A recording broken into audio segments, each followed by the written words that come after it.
Assalamualaikum warahmatullahi wabarakatuh. Bismillahirrahmanirrahim. Bihi nasta'inu ala umurid dunya waddin. Wassalatu wassalamu ala asyrafil anbiya'i wal mursalin Muhammadin wa ala alihi wa sahbihi wasallim ajma'in, amma ba'd. Ayyuhal hadirun jamaah maghrib yang dirahmati Allah. Pada kali ini saya tidak membacakan hadis sebagaimana biasa.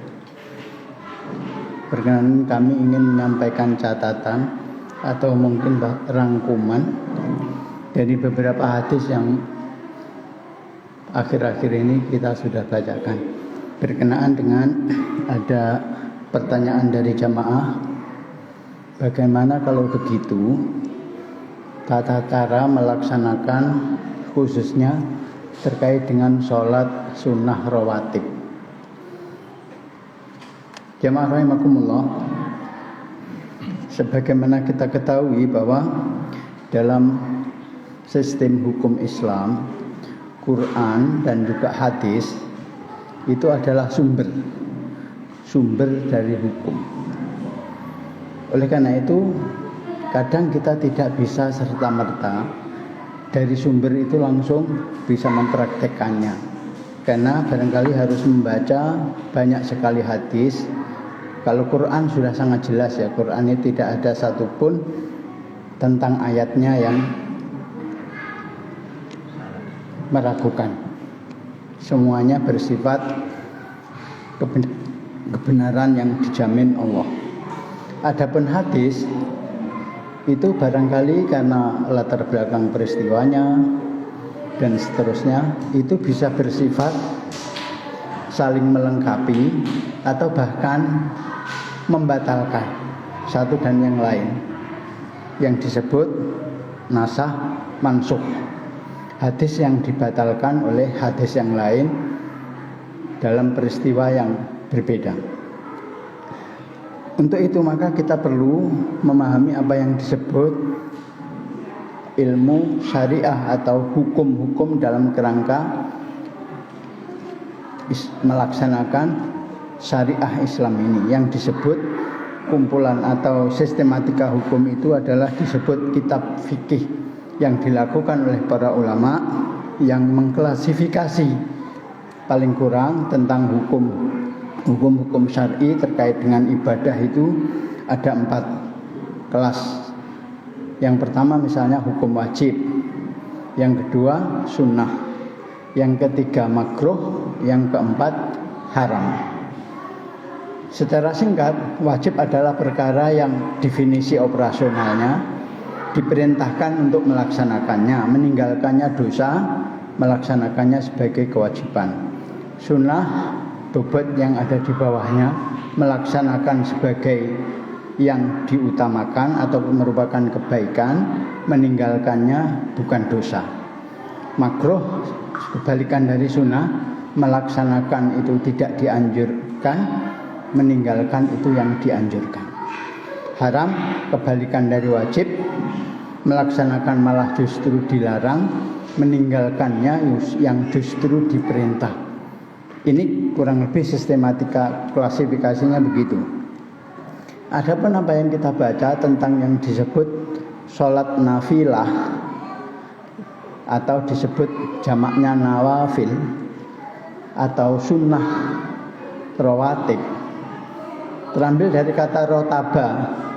Rawatibun itu artinya sesuatu yang berurutan, sesuatu yang berulang, yaitu sholat fardu kita itu.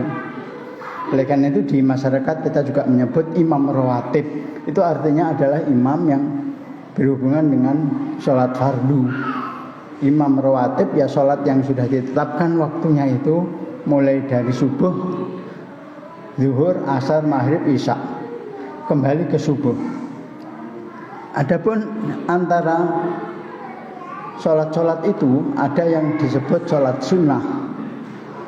Kalau yang wajib ini tidak ada selisih gitu. Jadi meninggalkan satu waktu sholat itu haram. Tapi melaksanakan sholat yang disebut rawatib yang mengiringi sholat fardu itu atau sholat sunnah rawatib Ini yang kemarin hadis-hadisnya insya Allah sahih yang kita sudah baca. Tapi bagaimana penerapannya? Jamaah rahimakumullah. Disinilah kita membutuhkan fikih. Di dalam fikih, rawatib itu digolongkan dalam dua kelompok, yaitu sebelum dan sesudah. Sebelum itu namanya sholat sunnah qobliyah, dan sesudah itu namanya sholat sunnah ba'diyah. Prinsip dari sunnah seperti tadi kita ingat, melaksanakan itu merupakan keutamaan, meninggalkan tidak berdosa. Jadi kita boleh melaksanakan karena itu keutamaan, dan apalagi kita telah mendengarkan keutamaan-keutamaan yang berupa pahala yang banyak, maka kita akan rugi kalau meninggalkan sunnah itu. Bukan meninggalkan tidak apa-apa kalau saya. Jadi meninggalkan sunnah itu kerugian. Memang secara hukum tidak berdosa, tapi kan itu kerugian bagi kita. Nah, waktunya qobliyah dan ba'diyah. Khusus untuk perkara sholat sunnah rawatib, itu ada klasifikasi lain yang disebut mu'akkadah dan ghairu mu'akkadah. Yang disebut mu'akkadah adalah sunnah yang saling sangat diutamakan. Bahkan menurut madhab Hanafiyah, meninggalkan itu dosa karena mendekati wajib. Imam yang lain, madhab yang lain yang kita ikutin ini kan ala madhab hibil arba'ah atau ala ahlus sunnah wal jamaah. Jadi kita mengikuti manhaj atau sistem hukum yang sudah dirumuskan oleh para ulama yang telah membaca sumber itu secara lengkap, sehingga kita tinggal ibarat makan itu tinggal ngemplok, tidak mengambil langsung dari sumber yang kadang karena keterbatasan pengetahuan kita sulit mencernanya. Selanjutnya, apa yang disebut mu'akkadah dan ghairu mu'akkadah. Yang mu'akkadah adalah mendekati wajib, sangat diutamakan. Apa kegunaan sholat sunnah? Minimal ada dua. Yang pertama adalah menyempurnakan. Sebagai contoh, sholat sunnah qobliyah itu berarti secara mental itu kita sudah mengkondisikan kan, untuk sebelum masuk sholat fardu, sehingga manakala kita sudah sholat fardu, kita menjadi lebih tenang hati, menjadi lebih khusyuk. Oleh karena itu secara prinsipal seluruh sholat fardu itu didahului dengan sholat sunnah. Itu aja pedomannya, 2 rakaat.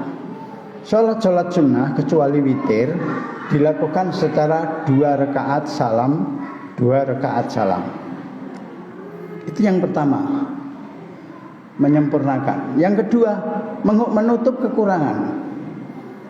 Jadi sunnah-sunnah yang kita lakukan itu manakala wajib atau sholat fardunya itu kurang dalam bacaan, kurang dalam khusyuk hati, itu akan ditutup kekurangannya itu lewat sholat sunnah yang mengiringinya. Oleh karena itu manfaatnya selain yang kita kemarin sudah baca dari hadis-hadis Rasulullah, yaitu yang bagi kita sendiri kegunaan sholat sunnah. Jemaah rahimakumullah, saya rangkum saja untuk agar kita mudah mengikuti ini. Yang bersifat mu'akkadah dari 4 madhab yang semuanya kita ikuti dalam manhaj ahlus sunnah wal jamaah itu, sholat sunnah mu'akkadah rawatib itu jumlah rakaatnya minimal 8, maksimal atau paling banyak 18. 8 itu apa saja? Ini dirumuskan oleh ulama berdasarkan dengan sifat dari hadis ya. Yang pasti kemudian tidak ada selisih. Bahkan ini kita condong kepada pandangan Hanafiyah tadi, sholat sunnah fajar atau qobliyah subuh. Bahkan mengatakan para ulama Hanafiyah itu, kalau kita meninggalkannya itu boleh diqodok atau sebaiknya diqodok, saking utamanya. Jadi kalau kita tidak melaksanakan yang sunnah mu'akkadah itu boleh mengqodok. Maksudnya mengqodok adalah melaksanakan di luar waktunya. Kanjeng Nabi itu tidak pernah menurut hadis Aisyah meninggalkan yang sholat sunnah fajar itu. Kemarin kita baca pahalanya ya Pak Budi, itu lebih baik minat dunya wa ma fiha. Yang baca Pak Deden kemarin ya Pak. Sholat sunnah fajar keutamaannya lebih baik dari dunia dan isinya. Nah itu berapa besar? Karena utamanya itu, maka ini menjadi suatu yang bahkan menurut Hanafiyah itu dikodok kalau tidak bisa melaksanakan pada waktunya. Jamaah rahimakumullah, kenapa Nabi tidak pernah meninggalkannya? Karena untuk sholat selain subuh itu kan ada kesempatan kita untuk menjamak atau mengkosor gitu. Kalau kita pergi misalnya zuhur sama asar, kalau sholatnya dijamak atau dikosor, maka sholat nawafilnya nggak ada. Wong sholat fardunya aja dirukhsah, nawafil masih jalan. Jadi tidak ada sholat sunnah nawafil terkait dengan sholat yang dijamak atau dikosor. Lah subuh kan tidak ada jamaknya, tidak ada kosornya.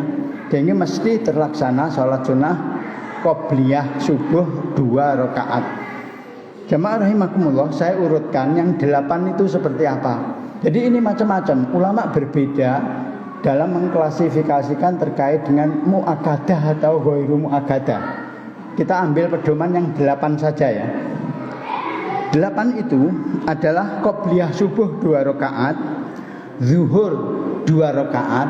Kalau kemarin kita membaca hadis dari Maimunah, zuhur 4 rakaat qobliyah, itu ulama mengklasifikasikannya yang 2 itu mu'akkadah, yang 2 ghairu mu'akkadah. Ya, kalau kita ambil semuanya yang kaitannya kita berpandangan bahwa sunnah itu bukan soal yang ditinggalkan tidak apa-apa, bukan begitu. Jangan begitu definisinya. Ini meninggalkan itu kerugian gitu. Wong ini fasilitas. Jadi saya ulang, yang mu'akkadah zuhur itu 2. Oleh karena itu jangan bingung kalau di antara jamaah, loh kok sekarang saya mendengar hadisnya kok 4, selama ini saya 2. Tidak ada masalah. Yang mu'akkadah memang 2. Yang 2 ghairu mu'akkadah. Jadi kalau panjenengan melaksanakan 4 rakaat itu aula, lebih baik. Caranya gimana? Kembali ke pedoman pertama, melaksanakan sholat sunnah itu adalah 2-2. Artinya 2 salam, 2 salam. Termasuk nanti sholat sunnah malam atau sholat sunnah tahajud. Kecuali witir. Kalau witir itu ya 1 kali salam, satu salam itu ganjil. Agak aneh memang kalau witirnya 3, sholatnya 2 dan 1. Nah, namanya sholat itu kan berakhir ketika salam itu. Kalau saya di Jawa Timur itu agak lucu, saya tapi juga gimana ya, itu udah jadi kebiasaan salah kaprah atau gimana ya. 2 salam dan 2 rakaat plus 1. Yang 1 itu 1 paket katanya. Dengan yang 2 ya 2 itu kan udah selesai. Maka dengan ini saya kira kalau kita melaksanakan witir, silahkan 3 1 kali salam, 5 1 kali salam, bahkan Nabi itu 9 1 kali salam. Jadi keseluruhannya itu menjadi satu rangkaian namanya witir.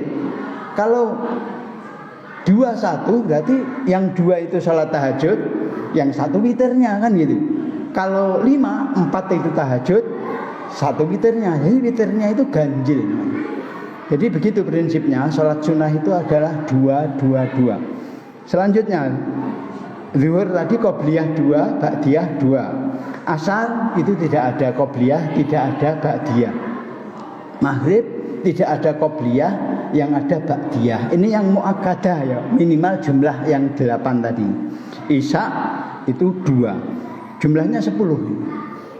Kalau yang disebut 8, saya sarikan dari beberapa sumber itu tadi, yang Imam Mazhab 4 itu. Yang 8 itu minus ba'da isya itu tidak ada. Jadi saya ulang, minimal yang disebut mu'akkadah adalah qobliyah subuh 2, zuhur 2, qobliyah 2 ba'diyah, berarti 6. Kemudian ba'diyah maghrib 2, 8. Ba'diyah isya tidak ada. Kenapa tidak ada? Argumentasinya karena sholat malam nanti sudah ada paket yang tak terbatasi gitu. Tapi kalau kita mau melaksanakan sebagai suatu pedoman yang barangkali hitung-hitungannya bisa lupa, yang penting jangan lakukan di 2 waktu, ba'da subuh dan ba'da asar. Sebelumnya, sesudahnya untuk yang lain itu boleh. Ada qawaid yang mengatakan bahwa disebut sholat fardu itu pasti diiringi dengan sholat sunnah qobliyah. Itu yang berpandangan bahwa sholat Jumat itu fardu, maka ada qobliyah Jumat. Kalau kita cowari dalilnya qobliyah Jumat itu bisa debat, tapi prinsipalnya ya begitu. Karena ini fardu, maka qobliyahnya ada. Kenapa ada? Hikmahnya ya tadi, sebagai persiapan untuk supaya pas kita melaksanakan sholat fardunya itu akan menjadi lebih baik. Sholat qobliyah itu juga suka disebut iftitah, sholat pembuka. Kita sholat tarawih juga ada sholat iftitah, ringan 2 rakaat, artinya tidak baca surah Pak yang disebut iftitah.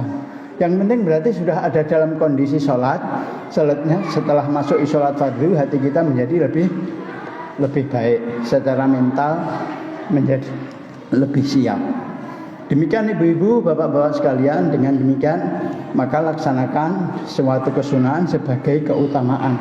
Jangan memandang bahwa sunnah aja lalu kemudian kita mengabaikannya. Yang penting jangan sholat sunnah rawatib ba'da asar dan ba'da subuh.